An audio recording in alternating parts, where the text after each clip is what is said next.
Assalamualaikum warahmatullahi wabarakatuh.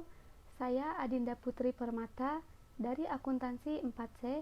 Di sini saya akan menjelaskan mengenai analisis laporan keuangan pada sektor energi, yaitu pada PT Rukun Raharja periode 2015 sampai 2019. Sebelumnya, saya akan menjelaskan apa itu yang dimaksud dengan analisis laporan keuangan. Analisis laporan keuangan adalah suatu proses menganalisis laporan keuangan entitas atau perusahaan dengan menggunakan berbagai macam alat dan juga teknik analisis untuk memperoleh informasi yang dibutuhkan dalam analisis bisnis.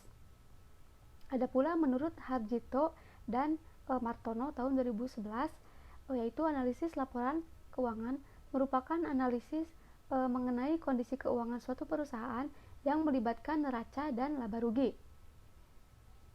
Dalam melakukan analisis laporan keuangan, kita perlu melakukan beberapa analisis, diantaranya itu ada 8. Yang pertama, analisis rasio industri. Yang kedua, analisis common size, analisis trend, analisis DuPont, analisis rasio perbandingan, analisis cross section, analisis time series, serta analisis CSR. Di sini terdapat neraca keuangan konsolidasi yang saya dapatkan dari annual report PT Rukun Raharja tahun 2015 sampai 2019. Di sini terdapat perbandingan 2016 atas 2015, 2017 atas 2016, 2018 atas 2017, dan 2019 atas 2018. Untuk 2016 atas 2015, di sini untuk USD-nya terdapat dari kas dan setara kas tahun 2016 dikurangi kas dan setara kas tahun 2015. Untuk persenannya kita bisa dapatkan dari hasil pengurangan kas dan setara kas 2016 dikurangi 2015 dan dibagi kas dan setara kas tahun 2015. Untuk rasionya kita bisa dapatkan dari kas dan setara kas 2016 dibagi kas dan setara kas tahun 2015. Selanjutnya 2017 atas 2016. Untuk bagian USD dan seterusnya itu menggunakan perhitungan yang sama dengan yang 2016 atas 2015. Untuk USD-nya kita dapatkan dari kas dan setara kas 2017 dikurangi kas dan setara kas tahun 2016. Untuk persenannya hasil dari pengurangan yang tadi USD itu dibagi kas dan setara kas tahun 2017. Tahun 2016. Untuk rasionya kas dan setara kas tahun 2017 dibagi kas dan setara kas tahun 2016.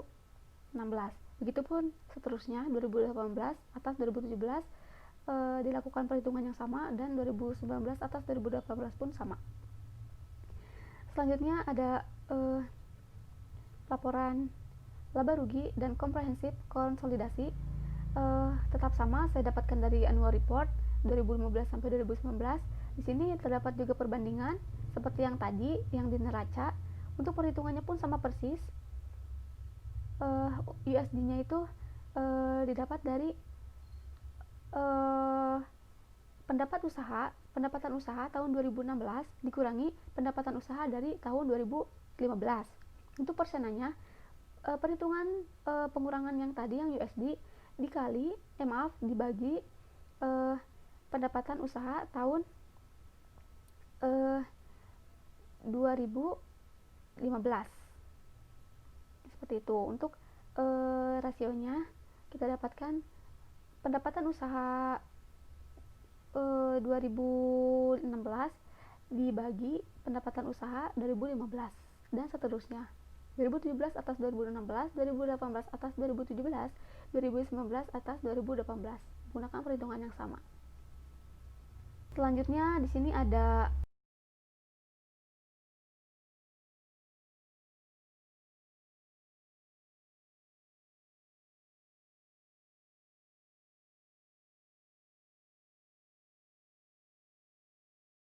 rasio aktivitas, rasio profitabilitas. Untuk analisis rasio industri pada rasio likuiditas, terdapat 4 bagian, yaitu ada current ratio dengan rumus total aktiva lancar dibagi hutang lancar, ada acid test ratio dengan rumus aktiva lancar dikurangi persediaan dibagi hutang lancar, ada cash ratio dengan rumus kas ditambah surat berharga dibagi hutang lancar. Selanjutnya ada working capital to total asset ratio dengan rumus aktiva lancar dikurangi utang lancar dibagi total aktiva. Untuk current ratio tahun 2015 kita dapatkan total aktiva lancarnya yaitu 46.676.946 rupiah, dolar, karena saya menggunakan dolar, dibagi hutang lancar. Hutang lancarnya itu senilai 21.254.253 dan menghasilkan 2,20. Selanjutnya, tahun-tahun selanjutnya pun melakukan perhitungan yang sama sesuai dengan rumus current ratio, yaitu total aktiva lancar dibagi hutang lancar. Selanjutnya ada acid test ratio. Aktiva lancar dikurangi persediaan lancarnya didapat dari total aktiva lancar yaitu senilai 46.676.946 dikurangi persediaannya 7.319.635 dan menghasilkan total 39.357.311 dolar dan dibagi hutang lancarnya 21.254.253 yang menghasilkan rasio 1,85. Selanjutnya 2016 sampai 2019-nya pun sama, menggunakan rumus yang sama. Selanjutnya kas rasio dengan rumus kas ditambah surat berharga dibagi hutang lancar. Kas dan surat berharganya senilai 22.137.976 yang dihasilkan dari kas dan surat berharga, yaitu kasnya 22.137.976 dan surat berharganya 0. Jadi hasilnya tetap sama, 22.137.976 dibagi hutang lancarnya 21.254.253 dolar dan menghasilkan rasio 1,04. 2016 dan 2019-nya pun sama, 2016 sampai 2019-nya menggunakan rumus yang sama. Selanjutnya ada working capital to total asset ratio. Untuk aktiva lancar dikurangi utang lancarnya, untuk aktiva lancarnya 46.676.946 dan utang lancarnya 21.254.253 dolar yang menghasilkan 25.422.693 dibagi total aktivanya 151.369.048 dolar dan menghasilkan 0,17. Selanjutnya 2016 sampai 2019-nya pun menggunakan rumus yang sama. Selanjutnya ada rasio leverage. Terdapat 4 bagian juga, yaitu total debt to total asset ratio dengan rumus total hutang dibagi total aktiva. Ada total debt to total equity ratio dengan rumus total hutang dibagi ekuitas. Total long term debt to total equity ratio dengan rumus hutang jangka panjang dibagi modal sendiri. Dan time interest earned ratio EBIT dibagi bunga hutang jangka panjang. Untuk total debt to total asset ratio pada tahun 2015, total hutangnya terdapat 67.397.662 dibagi total aktivanya 151.369.048 dolar dan menghasilkan 0,43. Untuk tahun selanjutnya menggunakan rumus yang sama.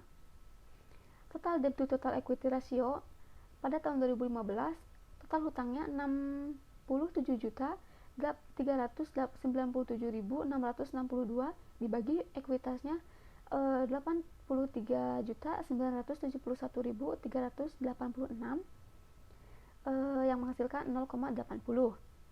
2016 dan sampai 2019-nya pun menggunakan rumus yang sama. Selanjutnya ada long term debt to total equity ratio. Hutang jangka panjangnya senilai 46.143.409 dolar dibagi modal sendiri, yaitu terdapat modal saham ditambah total modal setor.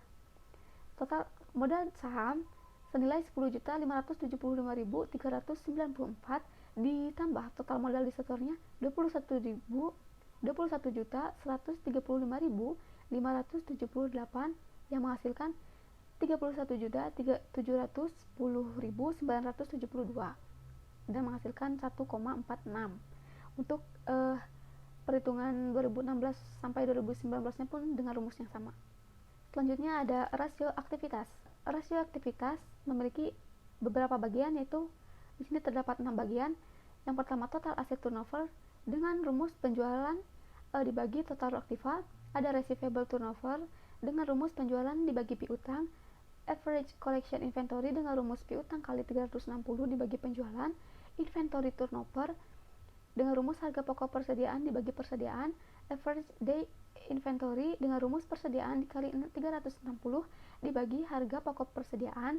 Ada working capital turnover dengan rumus penjualan bersih dibagi aktiva lancar dikurangi hutang lancar. Untuk rasio aktivitas pada total aset turnover pada tahun 2015, penjualannya senilai 193.571.689 dibagi total aktiva yaitu senilai 151.369 juta. Total aktiva senilai 151.369.048 yang menghasilkan rasio 1,28. Untuk 2016 dan 2019-nya menggunakan rumus yang sama. Pada receivable turnover, penjualannya pada tahun 2015 senilai 193.571.689 dibagi piutangnya 12.967.347 yang menghasilkan rasio 14,93. Untuk average collection inventory, untuk tahun 2016 sampai seterusnya menggunakan rumus yang sama, perhitungan yang sama.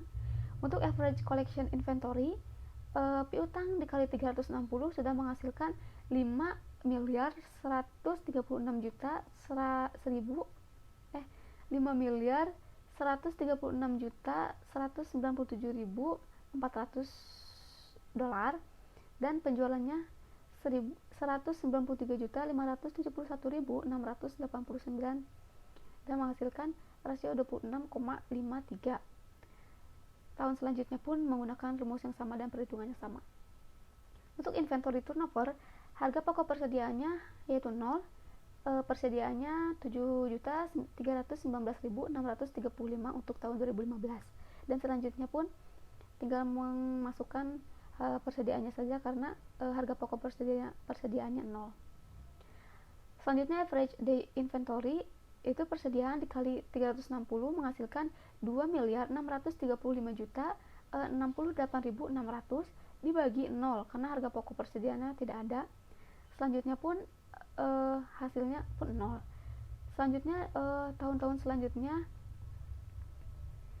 tahun-tahun berikutnya 2016 sampai 2019-nya pun cuma dimasukkan persediaan dikali 360-nya saja karena harga pokok persediaannya tidak ada, yaitu 0. Selanjutnya ada working capital turnover. Penjualan bersihnya itu tahun 2015 senilai 193.571.689 dibagi aktiva lancar dikurangi hutang lancarnya senilai 25.422.693 yang menghasilkan rasio 7,61. Perhitungan tahun selanjutnya pun sama menggunakan rumus yang sama. Selanjutnya ada rasio profitabilitas. Ada 7 bagian, yaitu ada gross profit margin atau GPM dengan rumus laba kotor dibagi penjualan.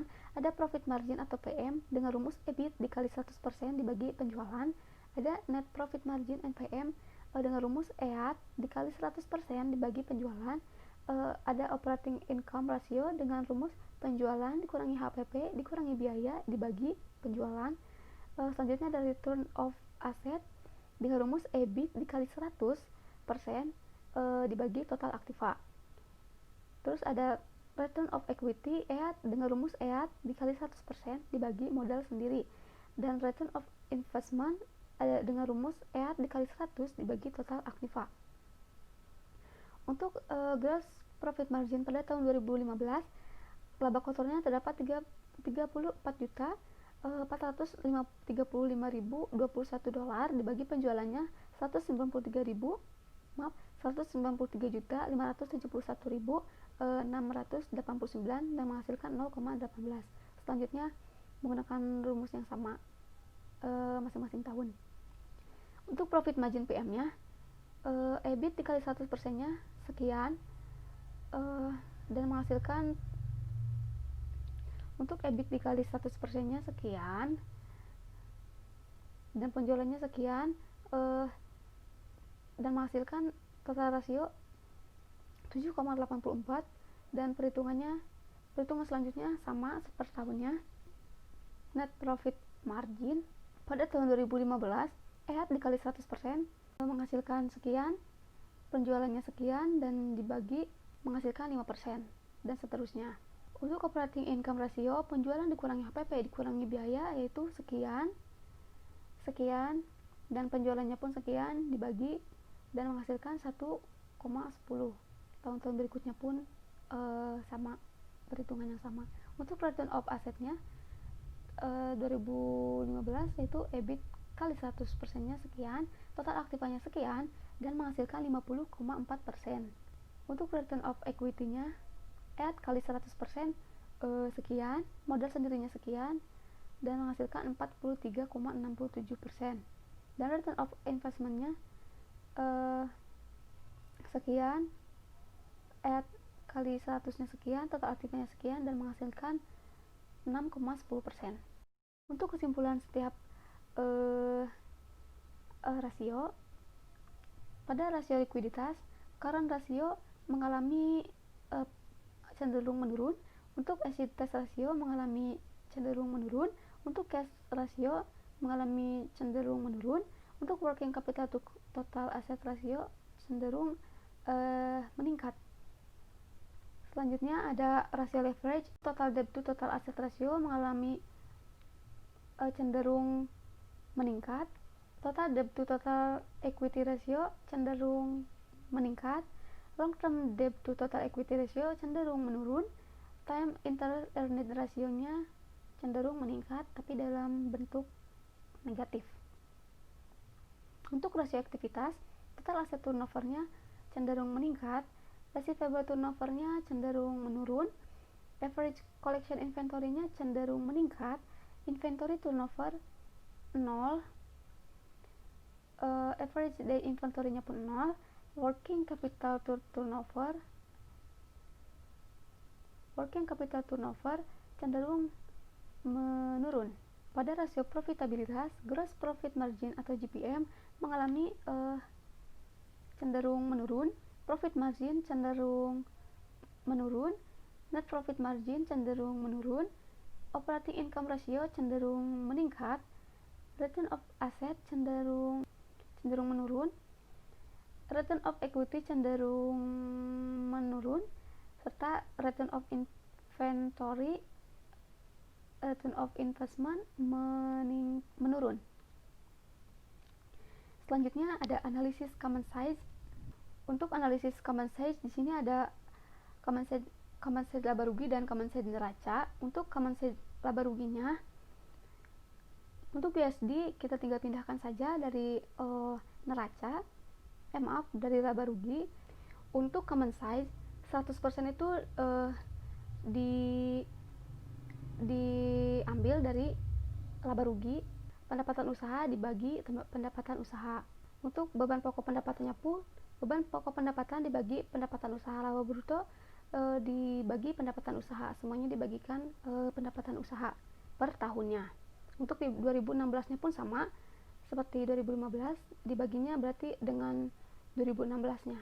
Untuk common size neraca sama seperti, hanya bedanya mengambil dari neraca. Selanjutnya di sini ada analisis tren. Untuk laba rugi komprehensifnya diambil dari laba rugi dari annual report, dan di sini ada analisis tren 2015 sebagai tahun dasar. Berarti semua tahun dibagi dengan 2015. seperti ini. Uh, Pendapatan usaha dibagi pendapatan usaha 2015, pendapatan usaha 2016 dibagi pendapatan usaha 2015, hasilnya 97, dan seterusnya. 2017 dibagi 2015 sampai akhir. Di sini ada analisis tren laba rugi. Pendapatan usaha cenderung meningkat, laba bruto cenderung menurun, laba rugi sebelum pajak cenderung menurun, laba tahun berjalan cenderung menurun, jumlah laba komprehensif pun cenderung menurun. Dan bisa kita lihat dalam diagram sebagai berikut. Selanjutnya ada neraca konsolidasi, sama seperti yang laba rugi sebelumnya. Laporan diambil dari neraca pada annual report, dan di sini 2015, dan analisis trennya 2015 sebagai tahun dasar seperti yang sebelumnya, 2015 sebagai pembagi. Di sini ada kesimpulannya, jumlah aset lancarnya itu cenderung meningkat, jumlah aset tidak lancarnya cenderung menurun, jumlah aset cenderung menurun, jumlah liabilitas jangka pendeknya cenderung meningkat, jumlah liabilitas jangka panjang cenderung menurun, jumlah liabilitas cenderung menurun, jumlah ekuitas cenderung menurun, jumlah liabilitas dan ekuitas cenderung menurun. Dan dapat kita lihat diagramnya sebagai berikut. Di sini ada DuPont, analisis DuPont. Analisis DuPont pada tahun 2015 untuk penjualannya sekian, HPP-nya tidak ada, berarti 0, biaya operasi sekian, pajak sekian, aset lancar sekian, dan seterusnya diambil dari annual report atau data-data yang ada sebelumnya,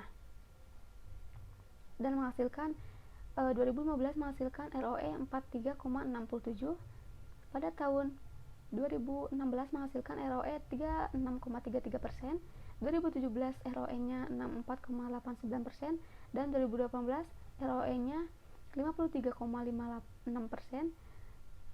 Terakhir 2019 ROE-nya 27,30%. Selanjutnya ada analisis rasio perbandingan. Di sini rasio perbandingannya terbagi menjadi 4, ada rasio likuiditas, rasio leverage, rasio activity, dan yang terakhir rasio profitabilitas. Untuk rasio likuiditas ada current ratio dan quick acid test ratio. Untuk current ratio, PT Rukun Raharja pada tahun 2015 rasionya adalah 2,20 yang diambil dari annual report, dan rasio industrinya yaitu 2 diambil dari standar rasio industri yang ada di internet, dan quick acid test rasionya pun sama, PT Rukun Raharja rasio dari 2015 sampai 2019 diambil dari annual report, dan rasio industrinya diambil dari standar rasio industri yang ada di internet. Untuk diagramnya sebagai berikut. PT Rukun Raharja di sini terlihat lebih tinggi dibanding rasio industrinya. Selanjutnya sama, untuk rasio PT Rukunnya semuanya diambil dari annual report, dan rasio industrinya diambil dari standar rasio industri yang diambil dari internet.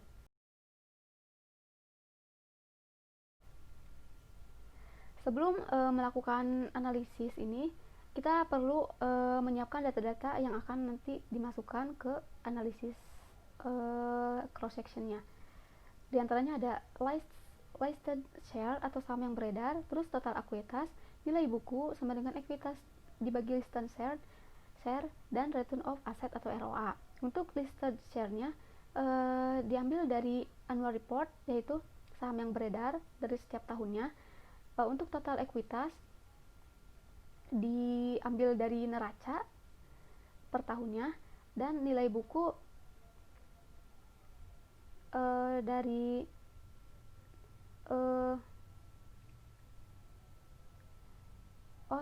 mencari return of asset dulu, dari analisis rasio dipindahkan per tahunnya, dan untuk baru kita bisa dapat menghitung nilai bukunya dari ROA dibagi dengan saham yang beredar. Dan ini untuk menghitungnya, menganalisisnya. Untuk ROA sudah kita ketahui dalam perhitungan tadi dari rasio industri, dari analisis rasio,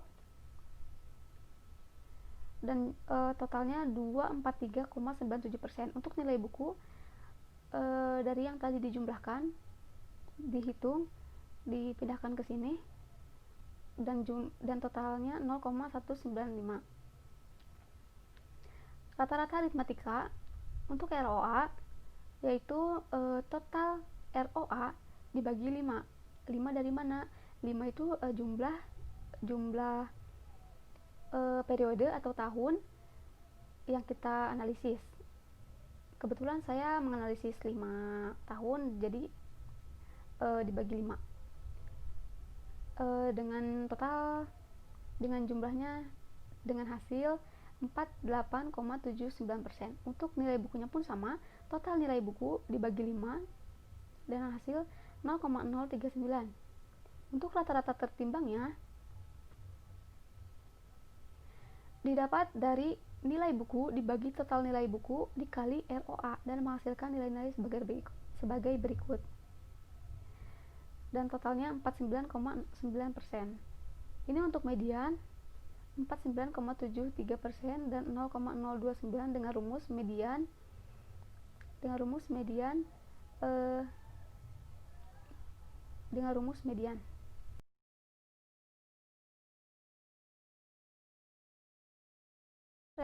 ROA industri didapat dari lagi-lagi internet, karena mencari di annual report tidak ada. Dan inilah diagramnya, bisa kita lihat perbandingan ROA-nya PT Rukun Raharja dengan ROA industrinya itu untuk PT Rukun Raharja cenderung menurun dan ROA industrinya stabil. Di sini ada analisis tren metode kuadrat terkecil. Dilihat untuk penjualan kita dapatkan dari laba rugi, tinggal dipindahkan saja, dan ini totalnya 7.769.616.813 dolar, dan kode X atau tahunnya 2015 adalah min 2, 2016 min 1, 2017 0, 2018 1, dan 2019 2. YX nya tinggal Y dikali X, penjualan dikali tahun, menghasilkan sekian dan totalnya sekian. X2 nya tinggal dikuadratkan saja kode X nya atau tahunnya dan sekian, dan hasilnya sekian, totalnya sekian. Menghitung A dan B. Untuk A dengan rumus jumlah Y dibagi N. Jumlah Y nya kita bisa lihat jumlah total penjualan, tinggal dipindahkan saja, dan N nya 5, menghasilkan 159.923.363, dan B nya dengan rumus jumlah YX dibagi X kuadrat. Jumlah YX nya ada 211.685.751 dan X kuadratnya 10, menghasilkan total sekian. Jadi persamaan trennya Y sama dengan 153.923.363 ditambah 21.168.575 X. Dan rumus tersebut bisa dimasukkan untuk menghitung data Y. Rumus tadi ditambah dan dikalikan dengan X. X-nya itu tahun. Tadi yang min 2, min 1, 0 gitu. Untuk penjualannya sama, tinggal dipindahkan saja. Dan ini diagramnya. Di sini terlihat cenderung menurun. Dan yang terakhir ada analisis CSR. Analisis CSR ini dibagi menjadi dua, ada analisis CSR arsipal dan deskriptif. Di sini deskriptif dulu. Di sini tanggung jawab program tanggung jawab sosial yang dilakukan oleh PT Rukun Raharja dari tahun 2015 sampai 2019 itu tidak ada yang bolong. Maksudnya setiap tahunnya PT Rukun Raharja ini melakukan program tanggung jawab sosial.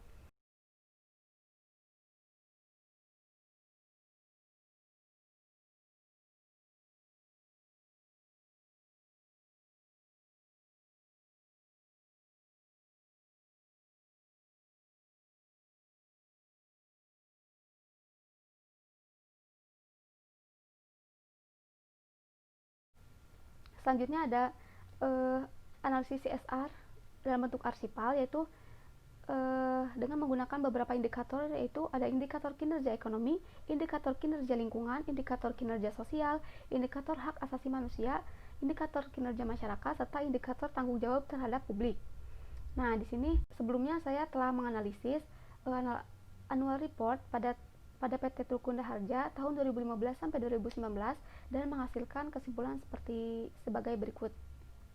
Untuk total pengungkapan PT Rukun Raharja pada tahun 2015 yaitu 43, yang berarti PT Rukun Raharja masuk tingkatan pengungkapan yang sedang. Semua dinilai dari keterangan penilaian atau kriteria penilaiannya yang sudah tertera di sini. Dan total pengungkapan PT Rukun tahun 2016-nya itu 44, masuk ke tingkatan pengungkapan yang sedang. Pada tahun 2017 yaitu 37, masuk ke tingkatan pengungkapan yang rendah. Pada tahun 2018 yaitu 60, masuk tingkatan pengungkapan yang sedang. Sementara tahun 2019 61, standar pengungkapannya masuk ke tingkat pengungkapan tinggi karena lebih dari 60. Karena situ tertera 61 sampai 79 termasuk tinggi. Nah, sekian penjelasan tentang analisis laporan keuangan pada PT Rukun Raharja sektor energi periode tahun 2015 sampai 2019. Saya pamit undur diri. Wabillahi taufiq wal hidayah. Wassalamualaikum warahmatullahi wabarakatuh.